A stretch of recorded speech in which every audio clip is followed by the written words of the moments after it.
those corner kicks are like penalties. I think Arsenal's attack is too because it's Haaland or bust. If there is no Erling Haaland, there is no Manchester City. It's down to Chelsea to save the world. Hey guys, welcome back to the channel. It's been a while since we've seen each other. I haven't made a video like this in a while. That's because I've been focusing on the shorts. And had it not been for the magnitude of the game we're going to be playing on Sunday, I wouldn't even be here. I'd have just still been making shorts. But this is something I have to talk about. Chelsea versus Arsenal on the weekend is a 6-pointer. It's a big game. This game finally feels big again after years of it just being a normal affair, of us getting bullied, of us not having anything to fight for really. Aside pride, finally there are actual things on the line that matter. You know, a league title race, you know, putting a cap on their potential, making them shut up for once because they've been so loud this season, scoring more goals against them so that their dreams of conceding only 15 goals evaporates totally, if already not evaporated. There's a lot riding on this game on Sunday, and I think this game tells us more about us than it does about them, because if we win, we can look at ourselves in a different light. We can see ourselves as a serious team, as a team that has more to offer than just moments, you get me? And then after that, we can look to be consistent. We can look for consistency after the big win. But before we get to the Arsenal match, we played Barcelona this week. Yeah, and if you go back into the archives, you go back into my earlier videos, I have already said that this was the match I was waiting for. I used to pray for times like this, you know, back when we were not in Europe, back when we were finishing 12th and Barcelona fans were running up their mouth, back when we finished 6th and they were playing that Kamikaze Highline and they thought they were the best. Back when last season we were playing the Europa Conference League and they were in the Champions League and they thought they were the biggest. When we went to the Club World Cup and they were saying that if they were there, they would have won. And now they've continued to lose to both finalists, expeditiously of course. Tuesday was an amazing day for me.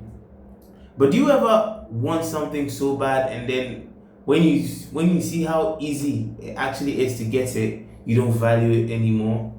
I don't give a fuck that I beat Barca. Really, they are so shit. I've known they were bad. I've always said to every Barca fan I know that they're bad. But after playing them, they're beyond bad. They're a disaster. That Highline makes everybody look good. They make Sevilla look good. They make Elche look good. They make the most random teams look good. And I've always said this. They do so on La Liga because La Liga's quality is quite low. And I wouldn't say it's quite low because of the football they play. It's more of the intensity. The intensity in La Liga is quite low, so they don't face as much. You get me? But even with such low intensity, they can still be got up by teams like Sevilla. You get me? Man, it's long. It's quite hard to explain. But it was a fantastic day. You know, Esteval's coming of age performance. It wasn't really one of his best performances, but he showed up Yamal, and that's all I cared about. That goal got me up out of my seat, out of the room and back. Yeah, Esteval made my night, can't lie. Pause. And then Caicedo, of course. You see how that midfield performed? Take Caicedo out of it and we might be a bit shaky. Caicedo just brings this security into our team. It's insane. Enzo Fernandez was amazing. Reece James, class. Best right back in the world. It's not even a debate. I'm not having this conversation with anybody. Best right back in the Premier League. If you want to say the word, I know Hakimi is around, and when we come to left back, Cucurella is the best left back in the world, but then we'll entertain conversations with Nuno Mendes and nobody else. But yeah, what a performance. I don't really want to talk too much about it because I've done shorts on it already. I don't really want to go into it. It was too easy to talk about. Let's let it go. Good victory though, and this puts us in a good place for further matches. But back to business, Arsenal. Weekend. The storylines for this game is insane. We have Caicedo versus Rice. We have Cucurella versus Calafiori, which is my own personal thing. We also have Regimes versus Julian Timber. We have Gyökeres if he's fit versus João Pedro. Cole Palmer could play. There's so much riding on this, not just a title race, but debates. Little debates that we've been having this season could all come to an end on Sunday. And I'm looking forward to it. I'm really looking forward to it. My tactical opinion is this game will be won and lost by the defense. When I say the defense, I'm adding whichever DM does well. So I'm adding the DM to the centre backs, right? Chelsea's midfield is great. We know that already. Arsenal's midfield is great. We know that already. Those two things are not factors in my eye because one has the best defense in the league and one has a very shaky defense. Now, Chelsea has kept 4 clean sheets in a row, if I'm not mistaken. But compared to an Arsenal who have Saliba, who's one of the best defenders in the league, they have Timber, who's one of the best informed right backs in the league, they have Calafiori, who looks like a man mounting, and then either Hincapie or Mosquera, who are equally good. That is a very tall task. It's not easy to break down that team. I watched them against Bayern and they were absolutely immense. Like, after watching them against Bayern, I actually now understand the whole Rice hype. That guy is good. I wasn't really watching him that much, so I had my eyes closed and I was just... If I think this Rice Caicedo debate is just down to who you have, who you support. If Chelsea had Rice and they had Caicedo, I would back Rice. And now that I have Caicedo, I'll definitely back Caicedo. You get me? So it's relative. It's what you like, what you need, what the team needs is what you like. That's how I see it. But both of them are definitely world class for this generation, at least, because we've seen midfielders before. But for this generation, Caicedo and Rice are definitely world class. So like I was saying, the game on the weekend will be won and lost by the two defenses. And what do I mean by that? I mean, if Chelsea's defense can stay stable, don't give away silly balls, don't put the defense in awkward situations, because bear in mind you build up from the back a lot. Arsenal don't really play a very high line, so the long balls may not work. It's a lost cause. We have to build up from the back, invite the pressure, because we know they love to press. They love to press with high intensity as well. So technical players like Caicedo, Enzo Fernandez, and whoever plays in the 10 role, preferably I think João Pedro, because I don't think Palmer is fit enough to play. Even though if I see Palmer, I'll be happy. Players like that have to be able to keep the ball well, call the pressure, distribute it to the wings where we're most strongest and we always attack from, and then try and put pressure on Arsenal. You get me? We cannot have this game where Arsenal just sit back, soak the pressure and counter. Chelsea like to play a high line, even though it's not as kamikaze as Barca's high line. It's still a high line anyway. So I feel like it all comes down to how we build up and how we play. I think Arsenal in the first few minutes are not going to put it on us, pause, as much as you think. They're going to be a bit more reserved. They're going to try and, like how they did with Bayern, they're going to try and feel out the game. They're going to see what you can do, what's your threat. And when they see that you're toothless, that's when they're going to come on with the pressure and then apply pressure and get their set pieces and get their goals. So I think the first 10 minutes in this game is very key. If Chelsea can get a goal in the first 10 minutes, which looks like a big task, if we can get a goal in the first 10 minutes and we can stay compact in the first 10 minutes, I think we're in for a very good game. And that's Chelsea. You get me? If we can get an early goal, our defense is tight, our attackers take their chances, and our midfield is their brilliant self. I don't see why we can't win this game comfortably at that. Because mind you, any kind of obstacle that's been put in front of us in the last few months, we've gone over it. They said we can't beat PSG 3-0. They said we cannot beat Liverpool even though we are world champions. Did that, and I know Liverpool's in a bad way right now, so what we did doesn't look that impressive. But then we also go there and then beat Barcelona 3-0. We don't just beat them, we destroy them.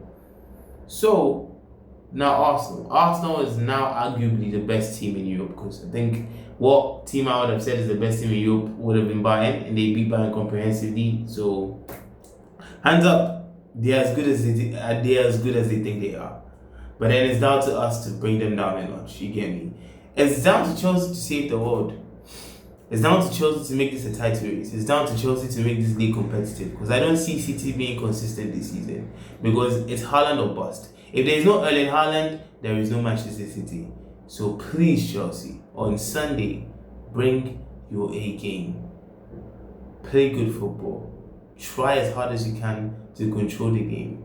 Take it to Arsenal. Do not sit back and soak pressure. Even though I think Arsenal's attack is toothless if you sit back, those corner kicks are like penalties. Give them a corner, you've given them a penalty. So I just hope that we can stay compact, take our chances, and the defense has no bozo moments. When it comes to the corner kicks, I think Sanchez is in a very good run of form, and he might be able to come out and clean. The thing with Arsenal is they always put a player in front of the goalkeeper to kind of distract him and stop him from coming out to clean the ball. But I think Sanchez will be good at claiming the balls, and if he's very good at claiming balls, pause again, if he's very good at coming to clean the crosses that will come into the box, then we may not have a problem. We may isolate that side, and then it's just down to us to take our chances. Yeah, this is not as tactical as you think a video will be. I'm quite busy right now, so I have to dip. But I hope you enjoyed the video. If you stayed this long, like, comment, subscribe, and be expecting more shots. I'll be uploading at least 2 shots a day. I think that's fine for your entertainment, for your joy, for your happiness. Yeah. Some of them will be tactical, some of them will be for fun, some of them will just be clips of football I see online. You never know. But in general, this is a Chelsea channel. This is a football community. And if other fans want to come here and join the love of Chelsea, you know, you're welcome. If you have any ideas for the channel, you're welcome. It's content at the end of the day, and we do what's best for business. But it will never stop being majority about Chelsea. We can incorporate other things into the channel, but it will forever be about Chelsea. You get me? That's what I'm trying to say. That's what I'm trying to put out. So thank you guys for watching. Yeah, I didn't give my starting 11. What team I think will start. Sanchez in goal, of course. Cucurella at left back. James at right back. We have Fofana, and this is where my problem is. I don't know if we play Chalobah or play Badashile, but I think we'll play Chalobah because of their performance midweek. And then DM, Caicedo, Enzo Fernandez. Now, who partners them is the question. Do we play Andre Santos because of what we've seen him do? Or do we play Gusto because he can interchange with James? And whoever plays, we can have cover for that. I don't know. I don't think Palmer starts. I don't think we should start him. I don't think he's match fit and then he could re-injure himself. I think he should just take his time. We are already heading into the December curve, which is the most chaotic part of the season. That's where we need the creativity because there'll be more low blocks against us. So I think we can just wait a bit and keep Palmer for that. So I don't think he needs to start. He can come on and impact the game, but he doesn't really need to start this game. A Palmer coming on whilst everybody is leggy, and yeah, that's long for Arsenal. So I think he should stay on the bench. In my humble opinion, I think Esteval should start. Benching Neto seems crazy. I don't think Maresca will do that, but I think that's what's best. I think Neto should be on the other side and not Garnacho, because Neto is very productive and putting in those crosses are quite key. And then up front, I think we will have I think João Pedro. So Enzo in the 10, you have your pivot of Caicedo and whether James or Gusto. You have Esteban Neto, and then you have João Pedro. Yeah, that's my 11. I don't think that will be what's going to happen, but that's my 11. Unless you want to play João Pedro in the 10 and then play the lap up front. But my idea is that we need to contain them. We need to contain that midfield. So I would prefer us to have cover. That's why I want there to be more bodies in the midfield. You get me? Because then as much as Enzo will bomb up, he will come back and help. That's why I'm also contemplating on playing Andre Santos, because I think he can also drop back into the right back and help. So I just need us to pack that midfield and take our chances, and that's it. So yeah, thank you for watching. Be uploading more later. Like, comment, subscribe, and I'll see you again. Peace.